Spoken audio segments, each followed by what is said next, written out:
Okay, so right out of the gate, the biggest thing I have to talk about is the Frankie versus Sasuke portion of this episode. And in passing, I've made it no secret that the Frankie versus Sasuke fight, and frankly, not just that one, but from, a lot of the fights between the Animal Kingdom pirates and the Straw Hat pirates that aren't Luffy and Kaido are some of my least favorite in the entirety of Wano, simply for the fact that it felt like there was a severe lack of impact to a lot of those fights, or there was no point while reading the manga where I felt that there was any sense of risk that something was going to that the Straw Hats, but especially Frankie, might lose the fight. And the reason I'm saying all this now is because while only having a small amount of time focused on the fight,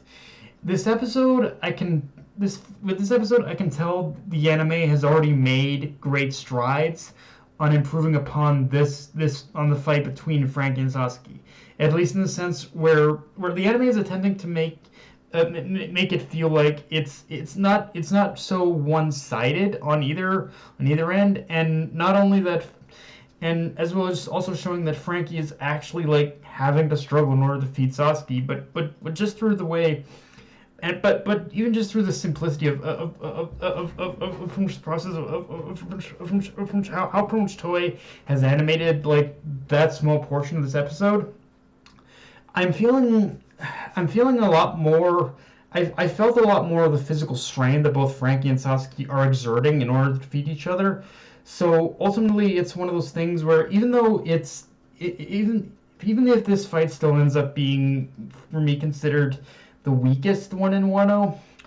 I do appreciate the attempt the anime is making to at least try and do more with this fight than how it was executed in the manga, which in retrospect I'm wondering if the reason a lot of these fights turned out the way they did is because of Oda's editor and just from a lot of Shonen Jump editorial in general, like saying he's like going to Oda and saying you got to speed up the pace. But like in either case, like I am glad that so far it feels like the anime is at least making the attempt to fix a lot of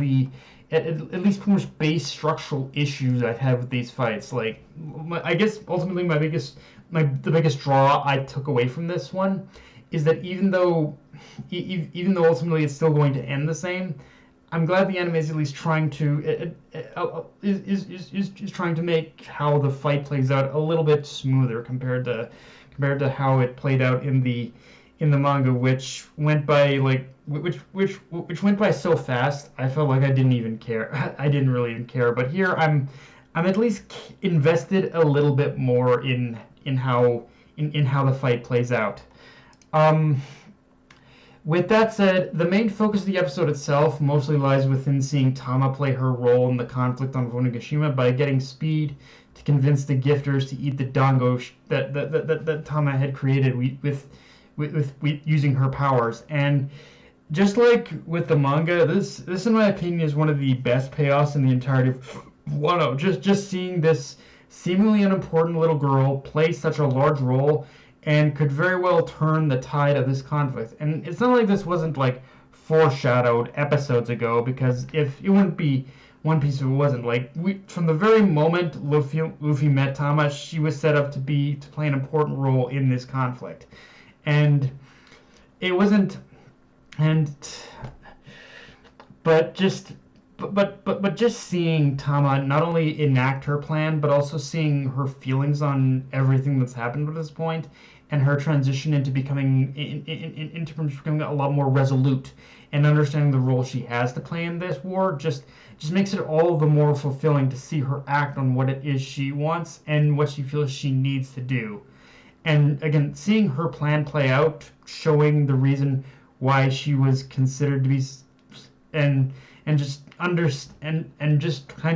seeing and display why she was considered such a threat to Kaido's ambitions so early on in the series. I just I just love to see it, like just come to just kind of burst on the scene and just like see that yes, this little girl there was a reason why this little girl was considered to be a little bit of a threat to Kaido's ambitions. and it's sort of, and I also love the little detail of Speed using Queen as a cover story as being the one who developed them. Like it's sort of that thing from Queen's notoriety working against him, and honestly, like the interesting thing about Speed 2 in this episode is I never really considered it until now, but Speed's emotional evolution through this arc, however much it's influenced by Thomas' powers, I feel is kind of an underappreciated aspect of this arc, as her being that sort of voice of reason in helping it helps to keep Tama grounded in reality, while also helps Tama to understand what it is she can do to help. Like with in terms of like it's a little undercut by comedy, don't get me wrong, but just seeing like Tama's just seeing how Tama and Speed interact in this episode is really a lot more emotionally powerful than I gave it credit for, and it's funny how just the little things can make the biggest difference, I guess. Now, I suppose if there was a major issue with the episode, it's that its strength is also its weakness, because for as much as I love the stuff they did with Tama and with Frankie's fight with Sasuke, this is more or less just the episode. That's more or less just the episode in a nutshell. Like the episode didn't really progress all that far compared to the last couple episodes, which felt like they were going at breakneck speed. Like this episode in itself, compared to those other ones the past couple weeks,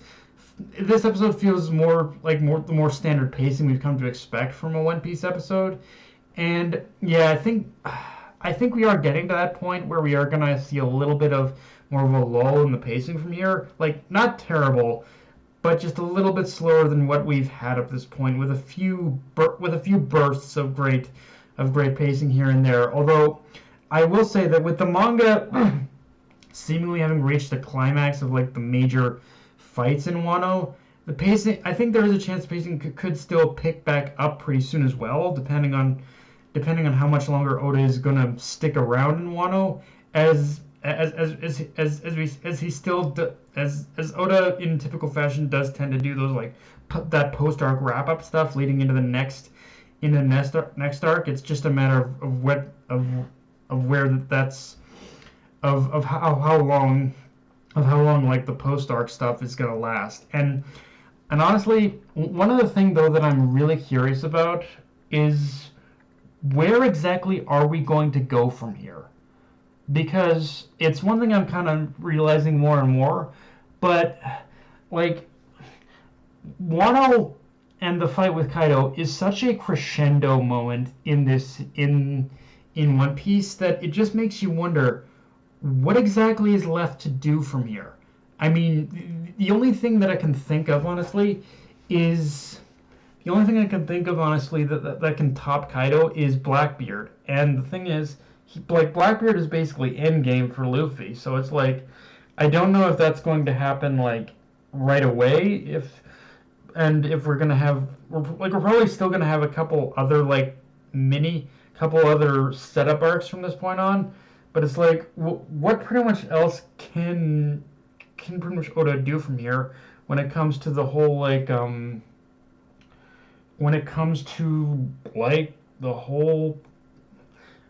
what's the next big threat that between Kaido and Blackbeard? Is there even going to be one, or is it just going to be a whole bunch of setup leading to Blackbeard? Like that's kind of just my base question here. And yeah, I got no idea where Oda's going beyond Wano, honestly. But yeah, guys, that's pretty much all I got for this review. If you enjoyed the video, like, comment, subscribe. Follow me on Twitter, @Crunchyroll. Be sure to hit the notification bell, hit the subscribe button, and just share the video around, guys. Dark Knight of Anime, signing off. Later, everyone.